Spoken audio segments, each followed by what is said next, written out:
Hello everybody, welcome. I hope we're all doing good. I gotta make sure here that I close all my crap down, including Twitter. So I'm not sure whether anyone, it is the right time. Yeah, I'm not sure if anyone's gonna know that I'm live right now. I guess I'll ping it in Discord because everyone deserves to know. So let's just quickly throw this over here. I wasn't sure if I was going to be able to get this stream in today because I didn't sleep much last night. And I have to raid today as well, which I'm going to be doing at 8. So it's currently 10 to 7. So I'm only going to have about 70 minutes here. And I know some of you are going to say, oh, why don't you stream the raids? I've said it many times before. The raiding progression is fun to stream, but I really couldn't think of anything more boring, to be honest. And besides, I like a bit of me time while playing the game sometimes as well. So I just get to hang out and, you know, relax with my friends in comms and stuff. Anyway, so, yeah, what's going on? Well, a few things, actually, that I kind of wanted to show you guys. And this is not going to be a normal stream and not going to be a very interesting stream, I think, to most of you. And you'll be able to tell why because of that PvP thing there in the title. I'm not going to do an intro or anything. We're just going to jump straight on in. Just let me get a drink. But first of all, I just want to say hello to everyone and sort of ask how people are doing. I don't want to go off on a massive discussion about all of this before anyone has a chance to realize that I'm live. And so, yeah, if anyone wants my ear for a moment, since Q&As are like completely dead on the channel, this is your chance if you got here early. Oh man, oh, that tastes good. Jesus, okay. I'm getting the stream in, yeah. Yeah, it does do. I thought I'd be asleep, to be honest, but kind of not feeling tired enough. I'm having that situation where, you know, when you are tired, you're bodily tired, you're mentally tired, but your head is just stuck on a loop. And it's probably because you haven't filled your day with enough different things. And you've just been doing the same repetitive thing over and over and over again. So, like, you got nothing to reflect on or to process. So you're just stuck on that same... And you can't sleep because of it. There's a very, very specific kind of weird thing that I very rarely get. But it is a thing that I get sometimes. And well, that's basically what's going on with me here. So I know I'm tired and I'm a little bit lightheaded. But I'm not going to be able to sleep anyway. So I figured I'd come stream. How am I doing? I'm doing good. I'm doing very good. I got so surprised by the stream starting that I unintentionally turned off the screen and sound. How rude, Ratchy. So, oh man, see, I got some cool content. Someone did some awesome fan art. Well, I'm getting a lot of fan art at the moment. I need to, well, not a lot. A lot for me, which means like a couple of pieces. I need to like showcase people's stuff on a stream, but I'm not going to do it here with a pitiful little thing here where people aren't going to click. But, you thought the stream wasn't on, but happy it is. I did say, so before I went to bed, I did write maybe delayed or cancelled, right? You know, the word delayed was in there, and we're about an hour and a bit later than normal. It's just delayed. I will try my best by you guys to get it up if I can. Even if I cancel a stream, I normally always come on and give you like a video length discussion. Alright, so chat's not really moving. People don't really have much to say. So I guess I'll just get on with it. And I'll just tell you guys what's going on.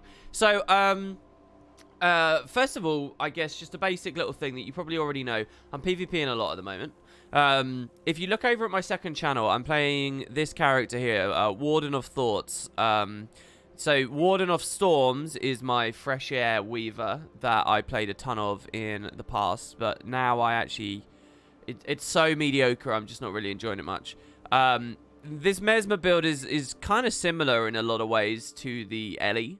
And I'm starting to get a grips with the build. I'm starting to be able to really go out of position and still survive. I'm starting to be able to, you know, hang around far for way too long. I'm starting to be able to... Ooh, this is interesting. Hold on.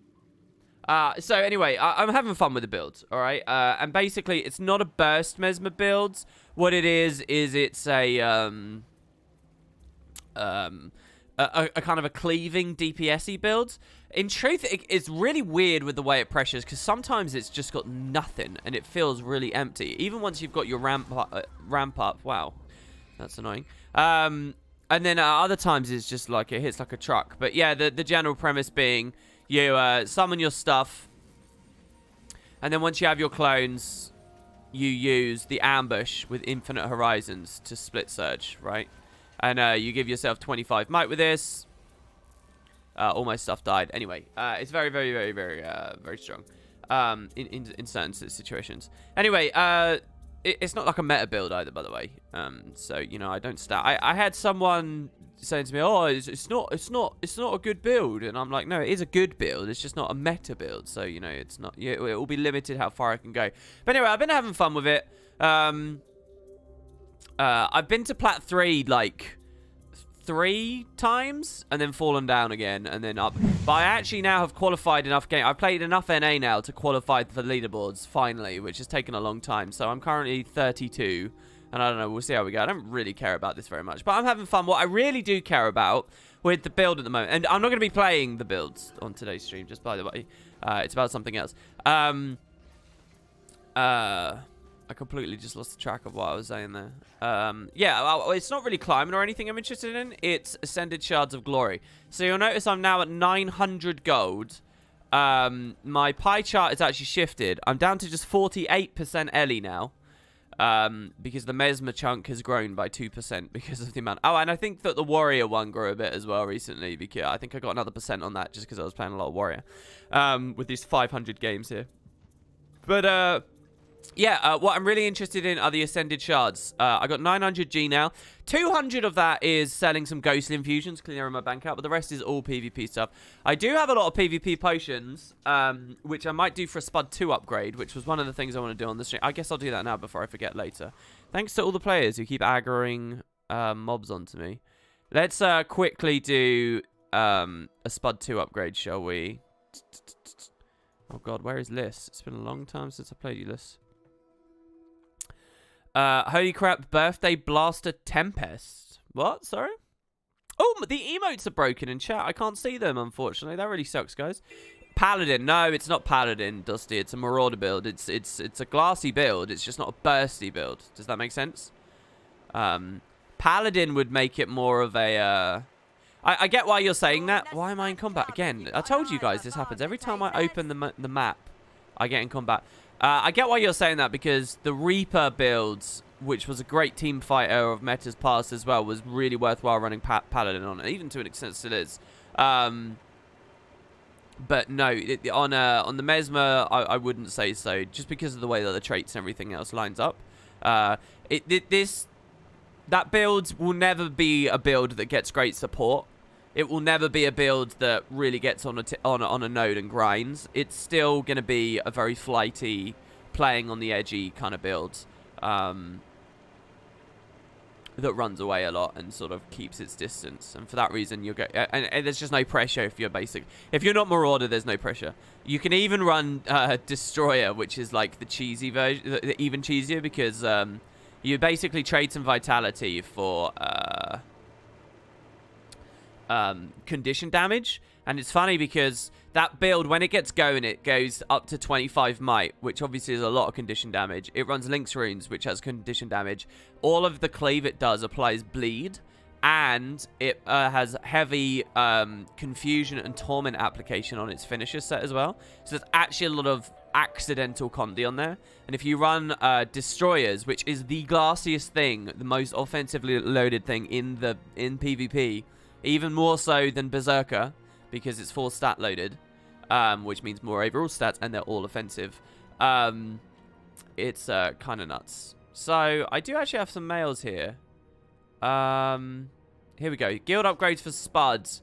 So Broccoli here says, WP, just got the remaining leather we needed for the upgradable Guild Armorer 2. So whenever you see this, would be nice to get that upgrade going. It's not going to be whenever I see this. It will be on a stream. So you're best off coming to the stream and saying, hey, why don't you do it? And getting chat on your side and getting them all to spam if you're really concerned about me forgetting. That will always work. Anyway, yeah, we'll go this way. You snorted so loudly at the Gruul voice in the LP. Thanks for that. I love the Gruul, man. He's like, oot, oot. We Gruul. We. I don't know what he says, actually. I can't remember. He had a lot of cool dialogue that actually I ended up cutting out just because it's like, I don't know, it didn't fit very well, but where people press F on him and he has different introduction dialogue that you just don't hear much in the game. All right, so workshop proprietor. So we get the cloth synthesizer. So bolts of cotton, ectoplasm, incandescent dust, and some imperial stars. 5,000 Ethereum. Lumber. Oh, wait. They really wanted leather, right? So maybe I should... I don't understand. I thought that... I mean, we have leather. Did someone... No, I don't know. Anyway, lumber synthesizer. Seasoned wood. Imperial stars, blah, blah, blah. And now we're out again. Maybe at this point, I should upgrade the mine again. Because we're only getting 2 upgrades. I think next time I do this... This is our last big building here. The workshop restoration 2. I think this is the last thing. Did we proc further exploration? I really can't even remember. No, we didn't, right? Further exploration adds other stuff floating around in the skies. So we got further exploration plus the workshop, and then that's all the buildings restored for Spud 2, and then it's just like small upgrades. And at the point of it being small upgrades, I really think we should ramp up our capacity, and I can just sort of hit them hard. Which means that upgrading the hall took about a year, really, since Path of Fire just about turned a year old. And we're about to get that last thing. Obviously, we could have gone way quicker, but I like that the project is stretched out to like a year-long project for a community of players. That's cool, right? Anyway, right. WP 3 AM here. Glad to see that you ended up streaming after all. Thanks, man. All right, so anyway, back over to this. What's really captured me is I'm going for the Ascended Shards. Now, the reason I'm going for them, I need 1,600... because I didn't PvP for a long time, or do it very much for a long time, which meant I slacked on my acquisition of them through the previous 2 seasons. But once I get just 300 more, I need 1,600, and I'm currently at 1,300. So there's a 300 shard difference. I need 300 more shards. Once I've got that, I can fill in these last empty slots, which is every single obsidian thing in the game. Wait, yeah, because there's 4, and it's 400 each. So, then I have the full obsidian collection, which is a bit of a novelty, to be honest. I was really hoping that when the devs added the last of these, a couple of patches ago, they'd add a rare collection for getting all of them. Like, why wouldn't you do that? It's not going to be expanded on again. A rare collection for getting all the obsidian stuff is such a great idea, and give us a back piece at the end of it. Please do that. That would be so good for World versus World participation and PvP participation. Right now, there's only like 20 people in the game that are actually going for all of this. You make it a rare collection, a lot more people will do it. AP hunters will start doing it. And this has been like a year-long PvP project for me. Like a year's worth of PvP games that I've almost finished. 300 Ascended Shards doesn't take too long, but I'll have it. And then I've got it all. So then there's looking to the horizon. What's next? Well, the devs were a long time ago talking about another version of Ascended Armor coming from PvP. I think they were going to lock it behind ATs. I've already got all of this. I've already got all the Ardent Glorious. I've nearly almost got all of the Obsidian stuff. But I'm really excited to finish this, to be done with it, so that every patch the devs have added more Obsidian stuff, I've kept up. I've kept my head above the water. So hopefully they'll add another skin set armor, exclusively for PvP. And if it's AT related, then fine. But once I've done that, I can actually start going for legendary armor, which I haven't done for PvP ever. And is actually really easy to get. So just to put this into context of legendary armor for PvP, just so that you guys know. Legendary, every single one of these that I've done is basically more expensive than a piece of legendary armor in terms of Ascended Shards. To get this filled in, it costs me a total of 600 Ascended Shards. So if I want to unlock both swords of the regular kind and both of the slumbering swords, if I want to get all of these 4 boxes, that is 600 Ascended Shards. If I want a legendary chest piece, it's only 400 shards. So it's only 66% of the cost to get a legendary. So this is more expensive than a legendary armor piece, as is this, as is this. So like, and I've got all of these. So, you know, I can quite feasibly get my legendary armor done. I've already got sets from PvE, but I can keep going. Basically, what I think, basically, is if the devs release their next armor set and it's only AT related, and I have no other sinks for my Ascended Shards, I'm going to be in a position, eventually, where I've got like 6 or 7 different sets of legendary armor. I mean, just from PvP, which is very, very, very cool. Because you just get so much money. That this will cover all the other costs. The Gift of Fortune and the Gift of Might and stuff. And the biggest gate is the Ascended Shards. The rest of it's not too bad. I mean, actually, to tell you the truth, these Skirmisher tokens are a part of it. And I might spend those on llamas instead. Which is more unique skins that I want. Because basically, if I get all the llamas, all the obsidian weapons, all the Ardent Glorious armor, then it's like I've unlocked everything PvP related, except a couple of finishers. So I've got every single finisher except the Realm Portal Spike finisher. I don't know when that gets sold. I don't have that. I don't have the Mystical Dragon. I don't know when that gets sold, and you can't do it with the Black Lion thingies. The Minstrel, this one's kind of cool as well, and I don't have, and I don't know when they'll sell that again. The Snow Globe I'll be able to get Winter's Day, I hope. And then the Gift Finisher, I hope I'll get Winter's Day. But after that, I have every single one except these, which are like ultra rare, and I have to gamble on with guaranteed unlocks. But at that point, I'll have everything PvP done in the game, basically, skin-wise, obviously. And then there's just the matter of some other achievements. So 10,000 wins. I'm now at 7,000 wins. I'd like to hit the 1,000 rank threshold as well, but I'm coming up to 500 now. I'm talking about doubling my lifetime PvP for that, which is a long, long, long way away, so. Save your PvP potions for Winter's Day and spam the track. Well, I don't know. I might spend these on Spud 2. I might do that. It depends on how Spud 2 is doing. I'd love more people to PvP. Oh, speaking of, we got some more there.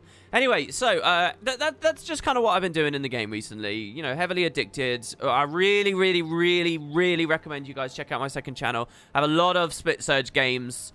I actually had like 4 or 5 Split Surge WP2 videos ready, and then last night I queued a ton.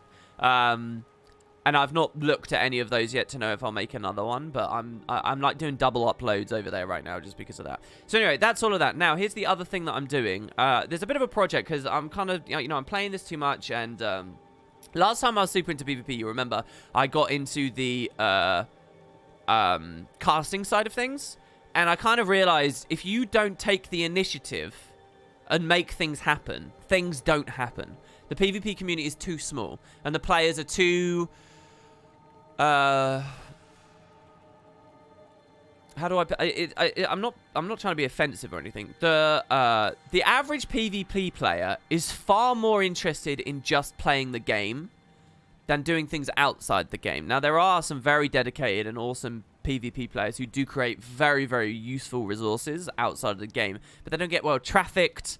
So it's sort of on both ends, the creation standpoint and the usage standpoint. So we were extremely lucky to have the help of the PvP casting toolkit we were creating, but then that kind of all evaporated. By the way, to the person who was making the toolkit, I'm still up for it, man. All you got to do is message me. There's no shame in it. I know what it's like to just not talk for ages. We can keep going with it.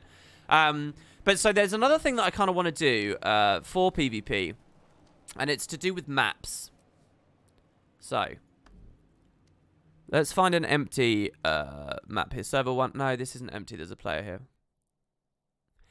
What's good, WP? Been watching you for a long time. Just want to say I love your content and anticipate the LP installment. Thank you for all the hard work and entertainment you provide for us. Thank you very much, man. Tomorrow, if you want to be on the Straits of Devastation, it's going to happen after the stream tomorrow. It can't happen after the stream today because I have to raid. But tomorrow, the LP's back in full force. I actually produced an episode of the LP this week, if you guys missed it. But it's kind of a short, iffy episode that's...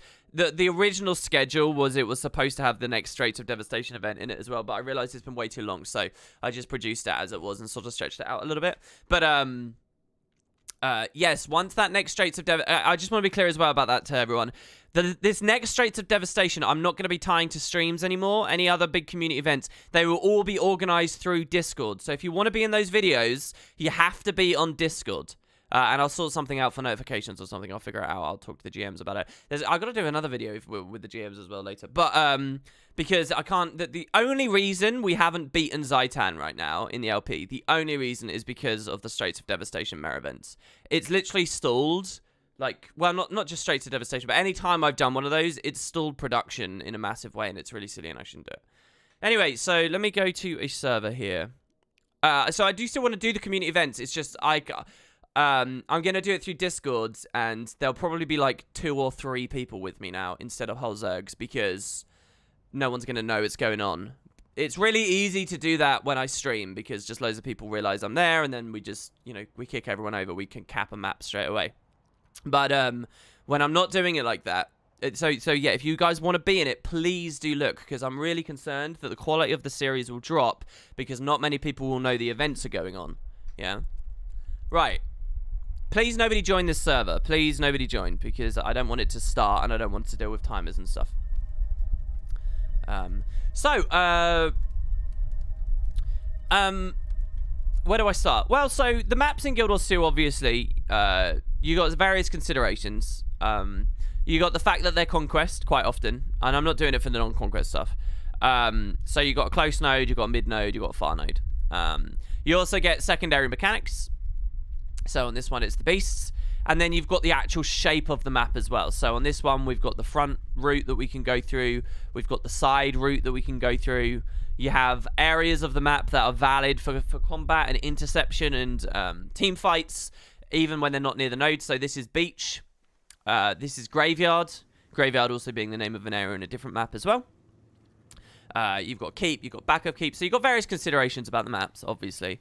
But when you start getting really good at the game, there's other considerations as well, which is how you utilize the terrain as essentially like a cooldown for survival, all right? So if I'm a warrior and I'm in my 1v1 against my soul beast over here, and he's starting to do well, and I'm out of my endure pain, and I don't have the adrenaline for full counter, and I'm shield blocking right now, but I have no endurance either, what do I do next? Well, maybe what I do is I shield block over to this, and then I climb on this rock, and then I kite over here, and the soul beast doesn't quite know how to follow me. Or he's following me, and then I banana jump over there, and he's ran off, and now I come back to the node, and I take decap. Or maybe I jump up here, and I climb on this. Or maybe I come over to this here, and maybe he's still following me, so I climb onto this, and maybe he's still following me, so I come over here. Maybe I'm a little bit newer to the game, so I'm going to walk all the way over here, and I'm just going to, like, hide a bit, and I'm going to line of sight the longbow stuff.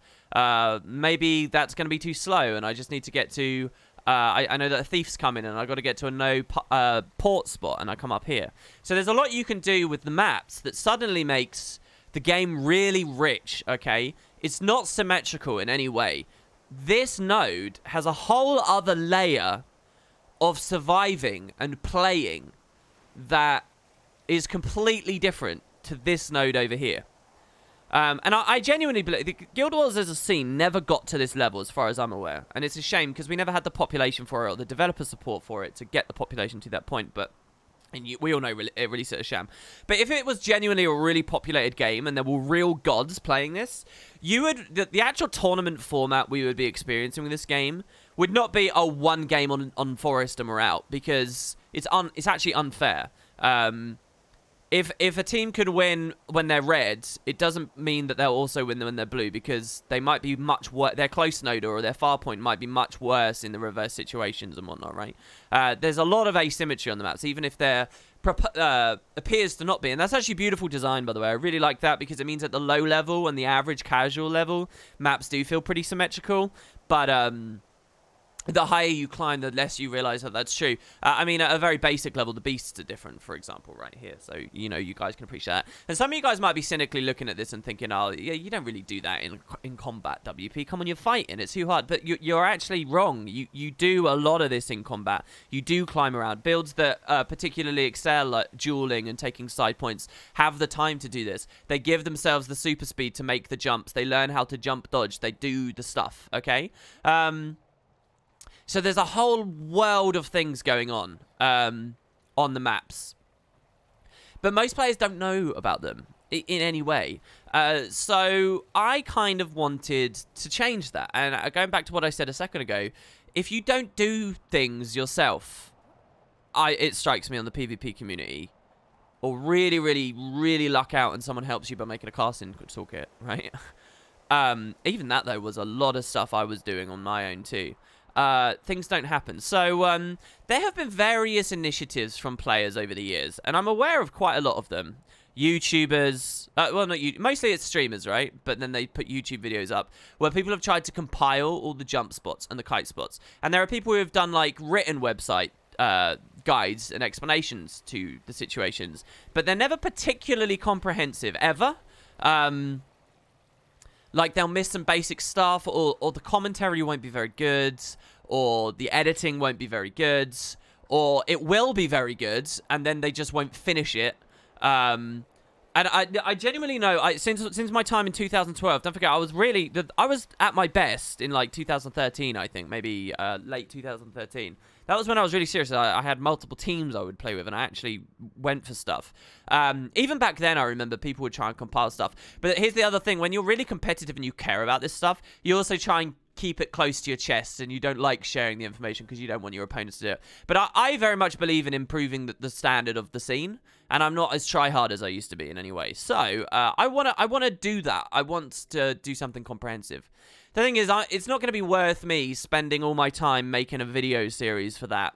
And a video series is kind of an awkward thing as well, because what if you miss one really important jump spot in your 40-minute discussion of every little thing that's on Forest? What do you... It's now not definitive. What if someone finds another one later? What do? Do you remake? It's like kind of clunky, right? So anyway, that's been in the back of my mind for a long time. Well, this week, I did something that completely changed my mind on it, and now I am actually making it. So what I'm doing is I'm PvP queuing, and between queues, I am in the middle of a project where I'm actually compiling every jump spot and stuff. So how am I doing that? Well, through add-ons. Through a genius that I really hope appreciates how much they have influenced the community. Can you guys guess what I'm doing for this? I'll see in chat. But just while people answer that question, what am I doing? What am I doing? Let's see if anybody knows. Now, here's the thing. As far as I care, there are 3... like meta-level considerations for maps that go beyond what most players think of, which is just the nodes. There are 3. In terms of utilizing terrain, there are 3 very distinct different things that can and should be utilized by a good player. So, first is what I'm calling a kite spot. I don't really like that term whatsoever, but it's kind of the community term and it's very identifiable. So a kite spot, the idea of kiting, running away, using mobility to survive. A kite spot is a location you can go to that's like a mini jumping puzzle, basically, that will throw off your aggressor. Kite spots are particularly good for fleeing from melee-oriented pressure. Close range damage. A kite spot might not necessarily help you too much from range stuff, though often many of them will, but they'll help you run away. So if I'm fighting a warrior, this is a kite spot. It's a very simple one, but this is a spot where you can kite away from someone. If they don't know how to do that jump, if they don't realize that this little thing here you can stand on and climb up, then they won't be able to follow you. They'll flounder, and then they got to walk all the way around. So that's a kite spot, okay? It's a place you can utilize to flee from someone. Similarly, over here, this is a kite spot because you can climb up there. People might not know about it, okay? And then there's much stronger ones as well. You can chain them together. This one's very good. A lot of people mess up even just that, but even the good players can follow. Very few people will follow you to this, and it's very, very easy. Maybe I should start side noding again. I think people would learn a lot. That's so arrogant sounding. And then this one here as well. You can survive so well here because this is just really frustrating to haze and cleave if you're over at the node. And then anyway, you can come and re-engage, right? So that's a kite spot. So that's idea number 1. Now, some kite spots are very, very, very easy, such as this. I mean, literally, it's just climb on that. Some kite spots are a little bit more tricky, such as this one here. A little bit of a further jump. And don't forget, you get a combat speed penalty when you're in combat. Some are actually really quite hard to pull off in combat, and that's ones like there I even messed up out of combat, right? So that's a kite spot. Now there's three kinds really: easy, medium, and hard that I'm thinking of. And what's really kind of fun about a kite spot is hard doesn't mean never go for it. Hard means increased risk, increased reward. If it's hard for you, it's hard for them. If it's easy for you, it's easy for them. So an easy kite spot, this might help you against just complete nobodies, right? Because they won't be able to climb up and they won't know what you're doing and you're fine. But a lot of other reasonable players will aggress you through that. And when you guys watch good players on streams, this is the really high skill play that you're looking at. This is the kind of thing that gets everyone's dicks hard and really excited, because this is the fun side of the game, really, right? So that would be an easy spot. But like, what about the medium difficulty spots, right? Like that one that I was going to there. And what about the hard one? So increase. What I want to do is have a project where I list out all the easy spots, all the medium spots, and all the hard spots for kite spots. Okay. So anyway, that's number one. Number two, I would consider another distinct thing that you can utilize are what I'm calling LOS spots, line of sight spots, which PvEers should be very familiar with. A line of sight spot is a place you can go to mitigate ranged pressure more than anything else, or to just basically hide from people, okay? So while a kite spot is particularly good for melee stuff, and, you know, will also help in range situations a lot, an LOS spot is better for getting away from ranged pressure, or just staying out of sight and getting a jump on someone, getting a cheeky decap. So, for example, over here, this isn't particularly difficult to follow someone to who is melee aggressing you. But if someone is really ranged, far away hitting you, just hiding around here, this is a good line of sight spot. It's a spot where you can actually stand and someone might cap and wander off. They might not even know you're here. You can decap. And so that's a distinct area of the map. Down here, kiting down here, this is great for escaping from range pressure, coming down. Down here, you can actually hide and people might not see you whatsoever. We can actually port out of this, by the way, just by the way. And I'll talk about that in a second. And there's various of those on the maps. Those tend to be, by the way, and a lot of this is designed by ArenaNet. I'll talk about that in a second if you're not convinced. Over here as well, this is very good for escaping from haze and pressure. Not very good against melee stuff. Somebody goes in there, a spellbreaker or something goes in there, you're going to die really quickly. Over here, there's statue. There's all kinds of excellent stuff you can use to line of sight people up here. So there's like line of sight spots as well as kite spots. And like, well, you kind of want to list those out. This is an excellent location as well. Very easy to dupe people and disappear. You can stealth. And anyone play League of Legends and knows Wukong very well, any stealth build, right, can literally like stealth and just stand in a place like this. And quite often people won't notice that you're there when you pop back up. They'll see that you pop up somewhere and they'll see your health bar. And if they stand still with a tracking skill, they might actually realize where you are. But a lot of the time, you can just escape from people.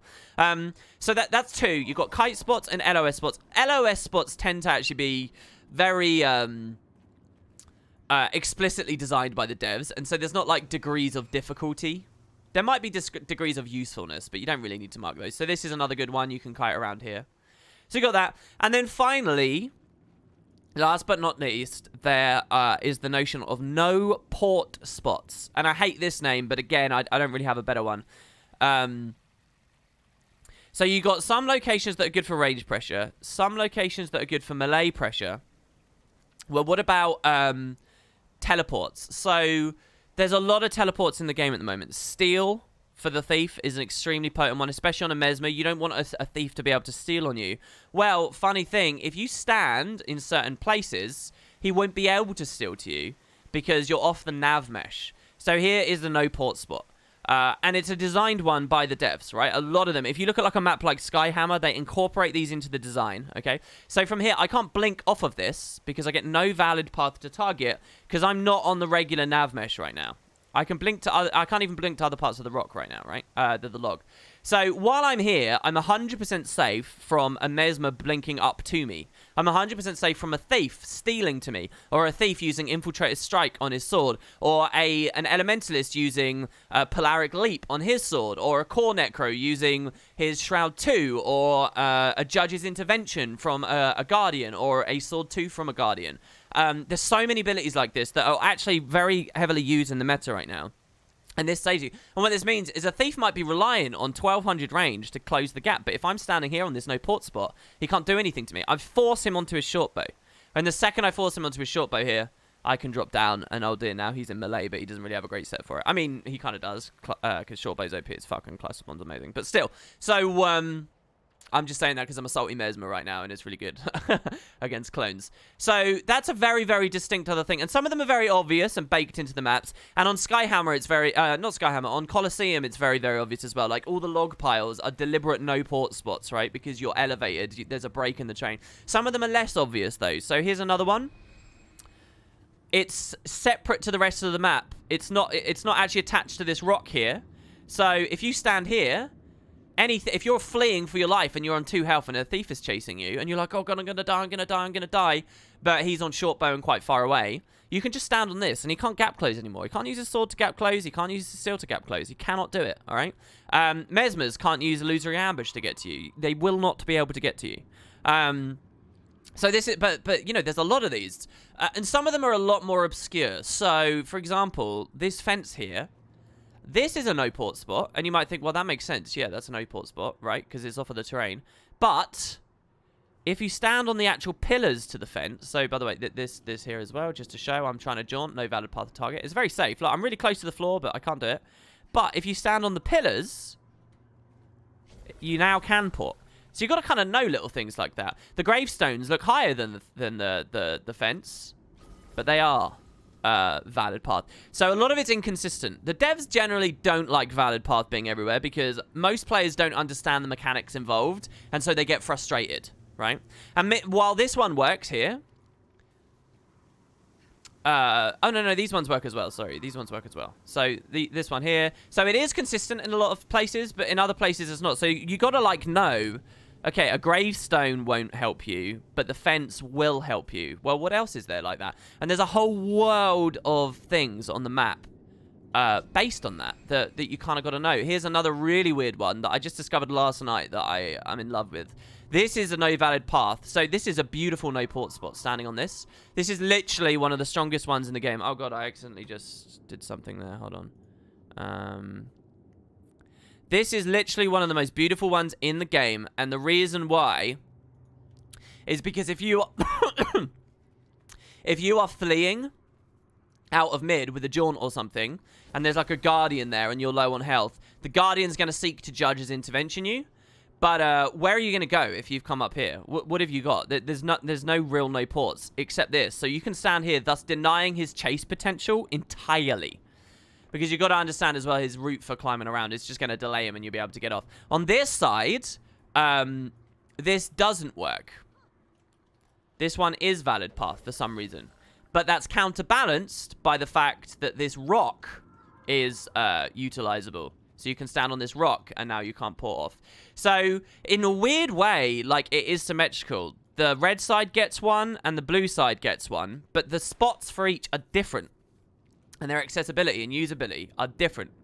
This is also good for kiting away from melee pressure. So a lot of them double up. This is kind of a kite spot and a no port spot, right? Because you can't port, but also you're going to quite often use this to run away from warriors and things. So yeah, what about compiling all of them, right? That's the idea. Here's another really, really useful kite spot.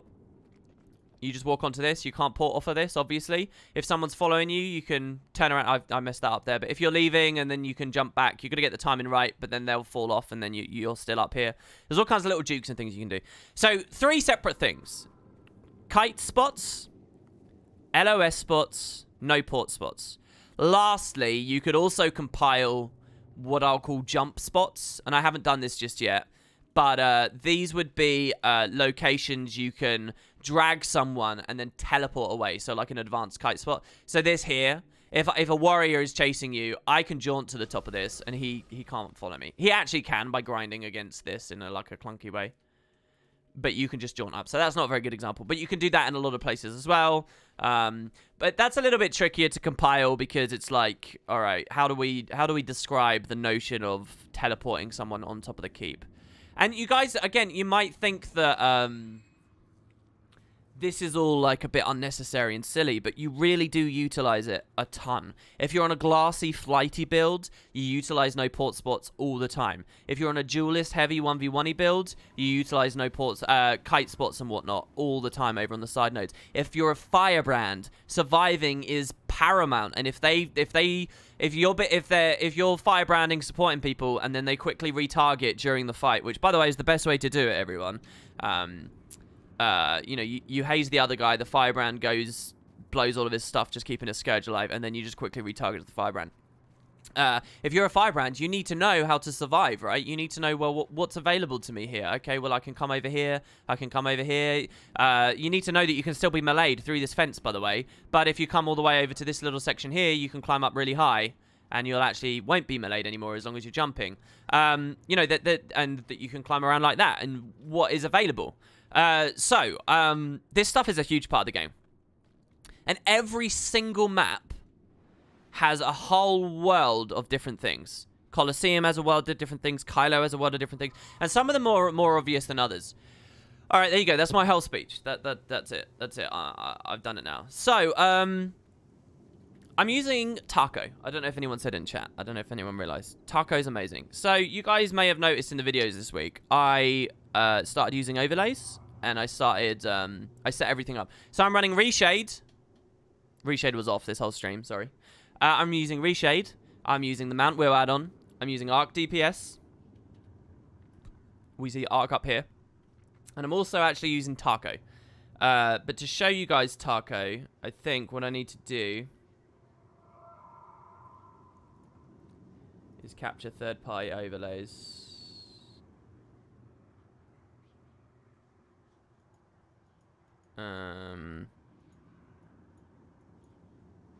Oh, it's still not capturing it. Interesting. How do I...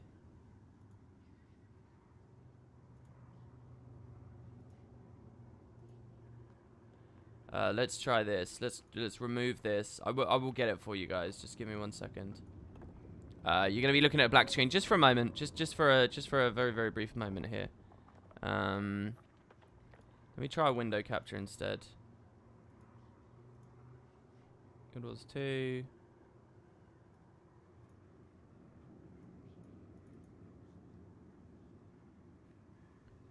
Well, that one's not working either. Okay, so I have to do a display capture, which kind of scares the crap out of me, to be honest. So let me see here.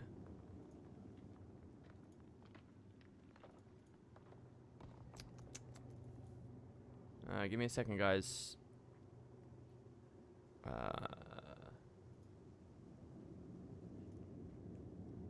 There you go. All right. Okay, so we got it up now. We just need to remember that we've got this for the future. So I'm actually running Taco, which is incredible, really. So on this map, I will show you now what I've got compiled. So as we walk out, you'll notice that there's loads of dots everywhere. I'd love the dots to be hidden when you can't see them through the terrain. That would be really, really, really amazing. I'm not really sure how to do that right now. But as you can see here, we have lots of different icons. So here is a green flag. So a flag, these were kite icons before. What I was using was the historical Bazaar of the Four Winds, wherever it is. Where is it? Here. You see this icon, these kites? I was using these, but the colors are really awkward and annoying, so I stopped in the end. But so a green flag means, hey, there's a kite spot here. And the flag is positioned in a good place, so you sort of should know where you're trying to jump to. So the flag is always positioned, you know, after the first jump. So if it's green, you know it's pretty easy, right? So, and I've messed up twice there. So you just jump and, oh, look, you can walk all the way along this. And it's an easy way to the close node. So over here, there's another green flag. So what the green flag means is if you jump at the flag, you can get up. So some people will try and jump like this, and they might go a bit slow. When you're in combat, don't forget you get slowed down as well, especially if you're crippled or whatever. So yeah, you jump at the green flag and you get through. Over here, there's another green flag. These are all kite spots. They're all marking every little location you can do it. So here, this was our no port spot, remember? So this represents an airship. So this is an airship. It's a green because it's easy. So a green airship, the airship is kind of to represent that as far as the nav mesh is concerned, as far as the game is concerned, you're a million miles away in the sky right now, and a teleport will never work. That's the idea of the airship, okay? It works, all right? You can change the default gold diamond icon. Yeah, you can. Yeah. There's a great guide for it. Taco is amazing. The guy that did this with the markers, he talked to me a long time ago about making stories and stuff in the game. It's amazing. Honestly, all my praises to him because it's such a powerful tool for the community. And I've wanted to utilize it for PvP for a long time. But yeah, so that's why I've got an airship. So if you ever see an airship, it's a no port spot, right? So yeah, and this is an easy one to get to. Over here, we have this, like, owl hiding in the shadows. So these are line of sight spots, okay? So whenever you see a purple one, it's kind of this general area is great for LOSing and just sort of keeping either hidden or keeping away from range pressure. And every single one that I know is marked to its difficulty level as well. Every single one that I know. And I don't know whether I've got anyone who's serious about PvP watching me right now, but you might be cynical about that because you might not know anything about me. But I know a lot about these maps, and over enough years, you do pick things up. So this is green. This is pretty easy to get to. And this is orange, and it's a bit harder. Now, because we have the marker here, we know where this ledge is so comfortably. Now, the idea of this isn't meant to be a cheat code to making the jumps easier. A lot of them you should know anyway, but it can help in that way. It's kind of a beginner's thing, really. And the way I've got it set up as well is I've got it filtered so that if you are an experienced player, what you can actually do, see, I created PvP, tactical positions I've set up categories for every map. You can toggle on and off the ones you don't care about. So if you don't care about any of the easy ones, you can click off the easy ones, and the map will just have the more difficult ones, and most of the dots will go away there. But you'll have the more difficult ones still available. Or maybe the difficult ones that are of no use to you, and you want these really accessible ones, which are good for 99% of queues anyway. So you toggle off the harder ones because they're less realistic, less practical to actually utilize. So I've got it set up so you can do that. Maybe you don't care about the LOS spots because they're all pretty obvious anyway. So yeah, coming down here, look, this is a kite spot to be able to climb up, to be able to climb down. This is good for hiding and a good LOS for the range pressure as it comes in against you here. And so you can learn a lot, right? From me. Nothing's going to appear in this marker pack that I don't know about. So really, this is kind of the wood and potatoes experience of it. So here, if you're running from a thief, this rock is at no LOS, but it's very kind of precise. I should probably change this, actually. This is a medium one, as far as I'm concerned. So hold on, let me actually place this down here. And it's been really fun, by the way. This is what I've been doing. It's really fun to just keep. So this is probably a medium no port because it's quite precise where we're meant to. Oh, for Christ's sake! Start streaming and I mess everything up immediately. Let's just leave this open. I kind of don't want the UI cluttered for you all. So this is a medium no port spot, right? But basically, oh, where's my overlay? Oh, there we go. Let's do that. So this is quite precise. You kind of have to stand quite on it. When you're on it, no one will be able to target to you. But if you step off to the other areas of the rock, they will. So you've got to be cautious about that, right? So this one is green. It's a very easy no port. You might not have known about this rock. You run the wood and potatoes, tactical overlay, boom. You learn about it. So here, these are flags. So these are kite spots. So this is a slightly trickier kite spot. I use this all the time on this Mesmer build, and so few people can chase you. So this is medium difficulty to get to in combat. But if you do it, if you learn the muscle memory, it's really strong. And then if you in combat can kite around on these, it's really hard. But if you can do it, I mean, you're really, really, really safe, and you can kind of go all over the place. I don't need flags everywhere. I only need a flag to demonstrate, like, sort of what's possible. In fact, to be honest, I could remove this one here. That's sort of unnecessary. I'm still refining it, right? There'll be lots of versions of this coming out. So, yeah, this is no port. If you're fleeing over here, you can utilize this. This one here is orange because it's actually quite specific. You've got to come right over into the corner. So everything I know about that one's quite easy. Everything I know about this map that's useful, I've used. So here's a medium difficulty JP. That's actually kind of difficult in combat. And then if you want to keep going further, you can. But, I mean, it's unnecessary, and, I mean, who's going to follow you up here? But this is very, very strong. If you're actually up here while low, this is no port and kiting out, and you can go all the way up to the end, which is a sequence of jumps I did the other day, but I've messed up there. And then, you know, so the flag represents what's possible, right? And this is just legacy. This is just forest. So here, a red flag, whenever you see it, it's like, oh, there's a tricky thing to do. So a red flag, to get on top of the statue, you jump onto this, and then you do a slight corner jump. And that's kind of nice for defending mids. Especially because what you got to understand is a lot of guards and things. So here you got to jump onto this, and then you go onto the corner. And the red ones I don't often do in combat, for what it's worth. I just know about them. There's a lot that I also know about that I'm not including on the pack at all, because they're just so unfeasibly difficult. It's like there's no point in even compiling them. Because you'd never realistically use them. And clearly those ones are well outside of the devs' understanding of the maps. So I don't use that. And I also don't have any leap-based ones. You know, if we ran a sword on a Mirage here, I don't have any leap-oriented kite spots. I'm keeping this generic. Every single class in the game can do these. So here's a great kite spot and no port spot, but it's actually kind of fiddly, which is, you know, a pro and a con, right? So yeah, you can stand here and people won't follow you here. It's also no port, obviously. Oh no, that one's not no port. So if they are no port, I tend to turn it into an airship. But if they're not, then they could just remain as a flag, right? So yeah, no valid path here. This represents a very useful kite spot as well. You come onto this, and then you just drop down onto the angel. Medium difficulty. And people always fall off completely. 2 separate airships to represent that. So, jump spot, teleport spots I haven't shown yet. But this would be a TP spot. I just would need to know how to set that up. Where you can blink through the waterfall. And that's like a 4th layer, which I might do in the future. But again, it's kind of the leap thing. I want to keep it sort of generic. So far. I know I'm being really bad at chat. Some of you will be interested in this one here. This one I actually only learned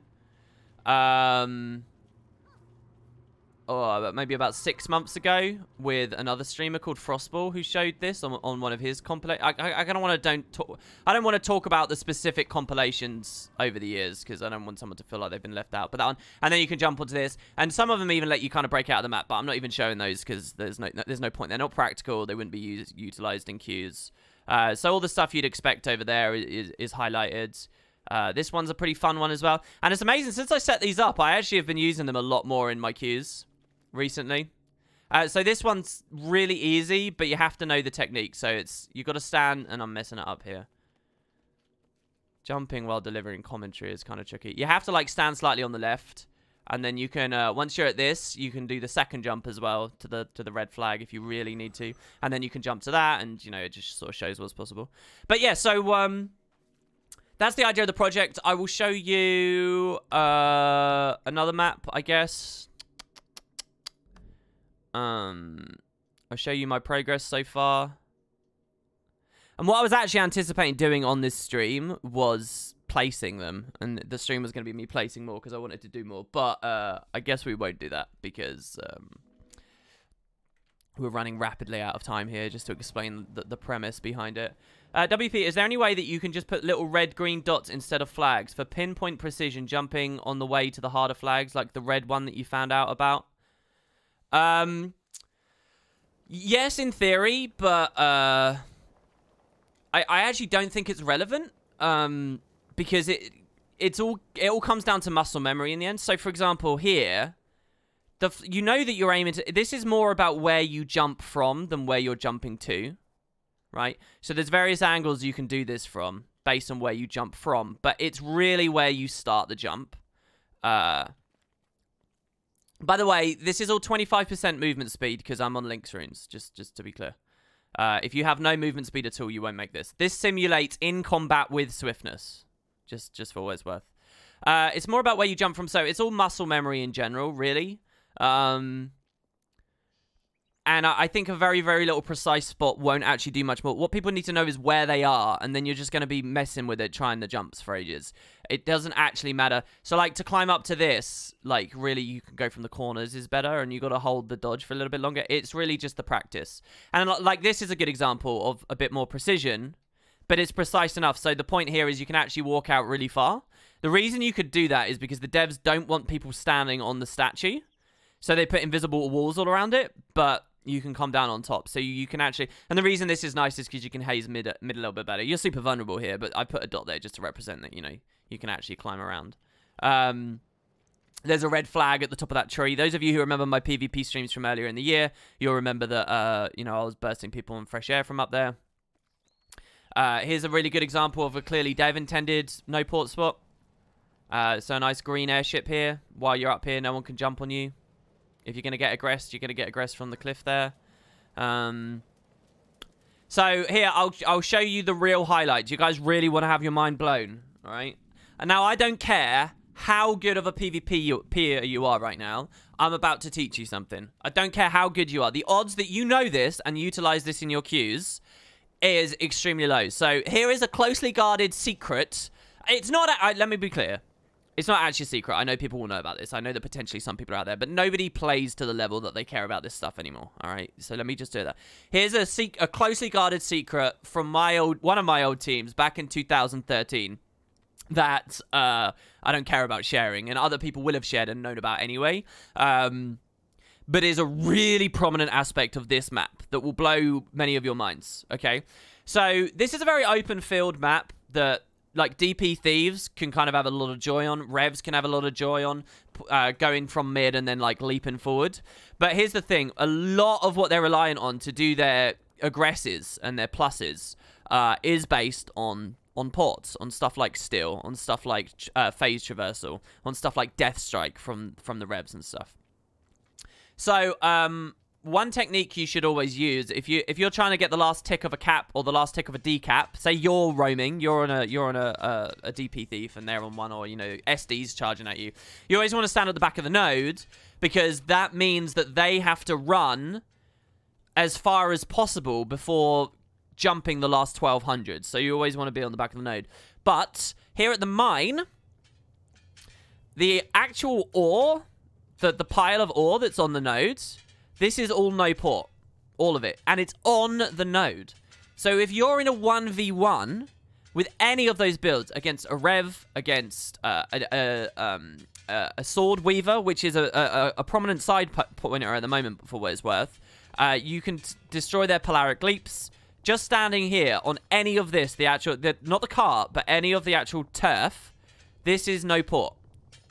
And every time you see this on the map, not every time, most times you see this, they're also no port. So the rock here is no port, and all of this is no port as well, but the carts aren't, okay? So you can learn that. Over here, this one is actually port, so there's no airship there, and that's the kind of thing that the pack can help you with, right? But this one as well is a little bit smaller, but this is no port as well. So when you're kiting away, it's really important to know this. This isn't the secret, for what it's worth. This isn't the secret, okay? Line of sight. Now, this is ridiculous. Like, truly ridiculous. It's going to be... You could just imagine someone's coming to try and close that gap, and all you have to do is stand here. The fact that there's a no port on the node is absurd. This is the only Conquest map, I think, off the top of my head, where that's a thing. And let's talk about the asymmetry, right? So here's the closely guided secret. Lots of people know about that no port. Lots of people know about that one. Here's the so what about, shouldn't the map be symmetrical, right? Shouldn't there be, if there's no port on one, aren't you majorly disadvantaged if you're playing a lot for Waterfall? Well, yeah, kinda. Because Waterfall doesn't have one. So the question is this dev intended or what? But Waterfall actually does. So the map is, through just sheer force of will and luck, the map is symmetrical. This node also has no port, except it's a really difficult no port. So you have to be very, very, very precise about it. So obviously we can teleport around, but you can deny a plus coming in on you. Oh my god, did we just find another one here? No. Oh, it is probably one here, actually. You can deny a plus coming on you. What you need to do... Oh, no, why? Oh, I pressed stow weapon. What you need to do is stand just to the right of these flowers on the lip of this cliff. And this is no valid path. And no line of sight for people directly aggressing you. So from here, some Guardians chasing you. He's trying to judge his intervention. He's trying to sword too. He can't. It completely just cancels the ability. Even better, he's a core guard with a hammer. And he's like, oh, I can kill him. And you just stand here, capping the node for free. And they can't do anything. So that's the kind of stuff that I'll set you right with the taco, with the marker pack.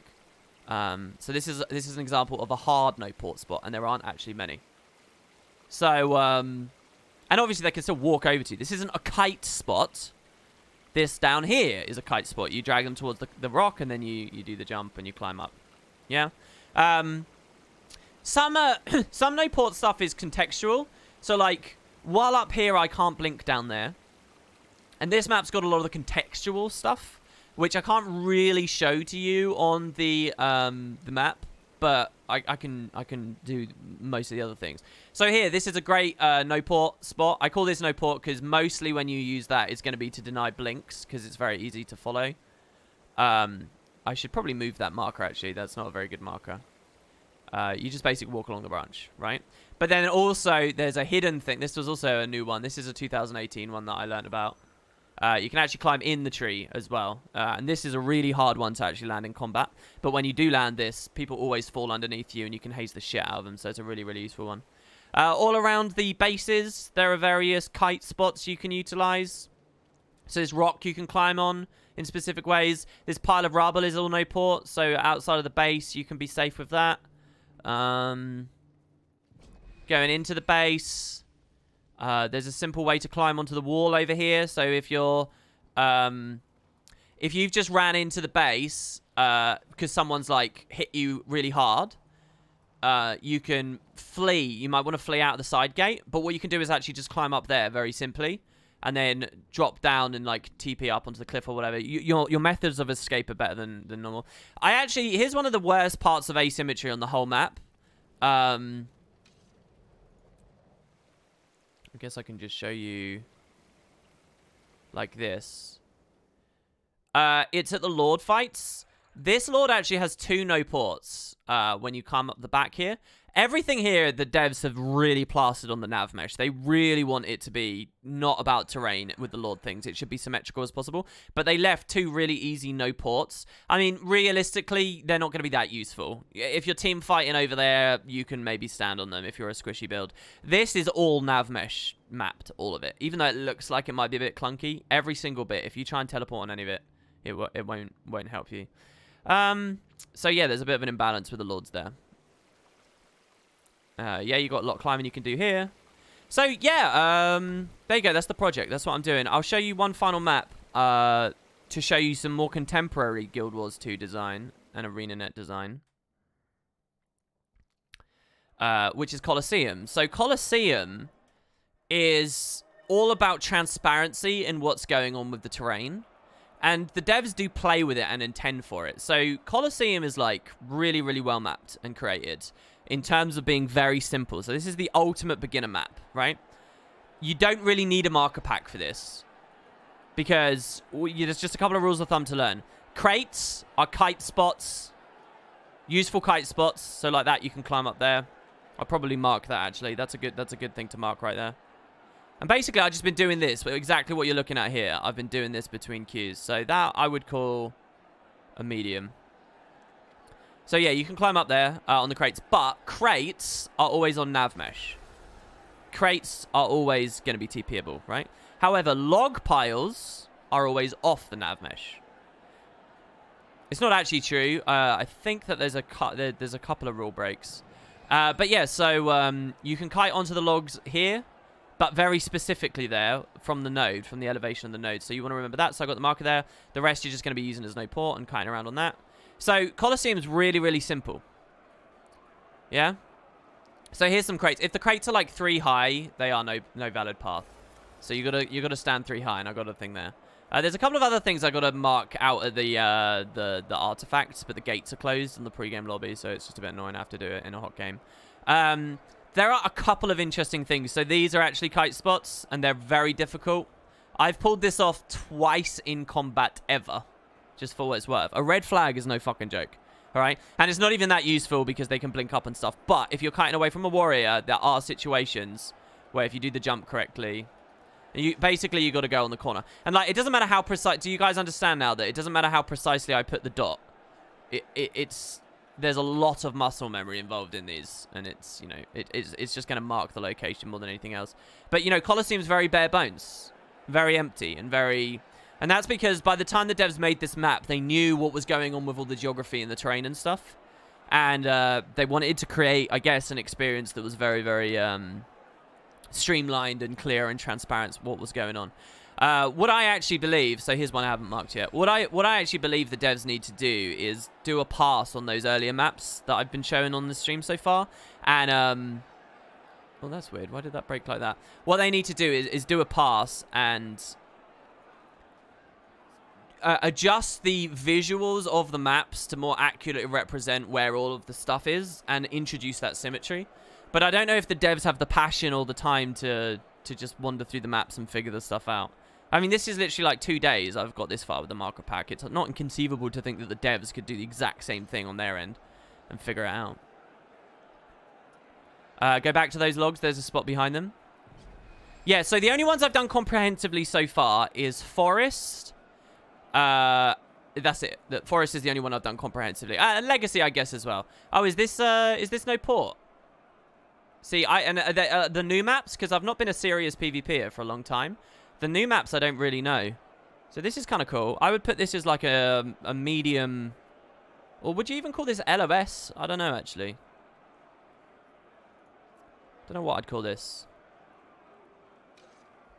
I think I'll call it LOS just because I often don't get opportunities to do that. But that's like a pretty hidden spot. Am I actually stuck here now?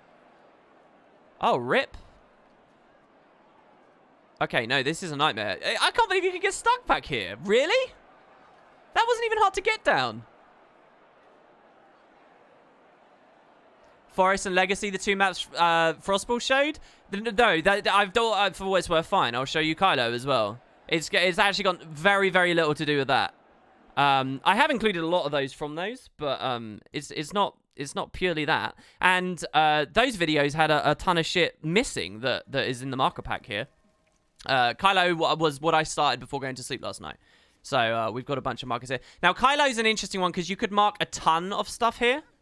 And besides, I think that's such a scummy thing for you to say in chat there. Like, why would you be cynical and like snobby and exclusatory about stuff like that? Like, the point is to bring the level of play up in the community. Like, what are people authors of having a single little jump spot that can never be shown by anyone else? I think honestly the entire mindset of what you just said is proper fucking snobby as shit. Anyway, all of these are no ports, but there's no point to mark every single one because so really obvious stuff, especially on Kylo, I don't think I'm gonna mark because the map's full of it. Kylo's also a weird one because of destructible terrain. So I was wondering if I can set up a category purely for Kylo to show stuff that will break, but I don't know. That seems a bit unnecessary to me. I don't think I've ever actually had a moment ever in a game. And there's a lot of bullshit as well to do with leaps and stuff, which I'm not including. Like, honestly, that resource is no different to any other things that I already knew or other things that people did way back in the past. Like, Allrun did a series of videos. This over here is a green flag specifically because it is actually still on port. I think there might be a way to climb up and then you're off. But I don't really know, actually, to be honest. But yeah, there's a lot of weird things at the CT. I actually love new CT. It's really obvious and transparent. The new clock tower is kind of like the new Colosseum design combined with the old stuff at the same time. So it's like really obvious where and when and why you would be at a location or why a kite exists, you know? But yeah, like silly stuff like going onto the logs. Because they require leaps, I'm not including it. But stuff like this over here, this is really, really useful. And you can climb to with a jump here. And this one's not done. There's a load of stuff like going behind, not on this side, on the other side, going into the archways. And yeah, anyway, so there you go. That's the project. I'm mad now.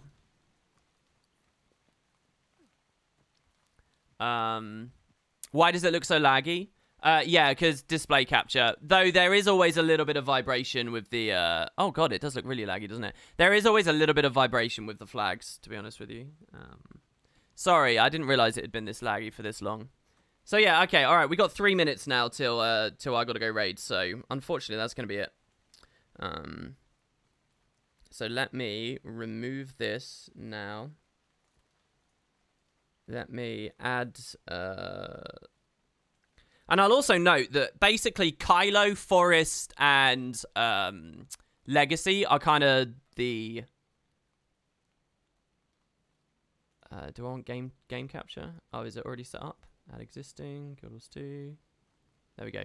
Kylo Legacy, and they're like the most nuanced, interesting, exciting of the maps. And they're also the oldest ones. So there's the most to know about them. There's the most to get started on. And, yeah. Stream the raid? I'm not going to stream the raid. So anyway, there you go, guys. And what I'll do is once I've filled it out, I'll release this. I don't know when it will come. A little bit later, I guess. Off topic, do you recommend doing hearts and minds with some friends? Maybe. Oh, you guys can't see anymore, but there's some fun stuff over here as well, actually. Especially in terms of actually climbing onto this. There is a way to teleport on top of this as well, which is totally crazy, and I want to learn again. There's a way you can like jump onto it, and you can with a leap, but even without a leap, I think you can make it.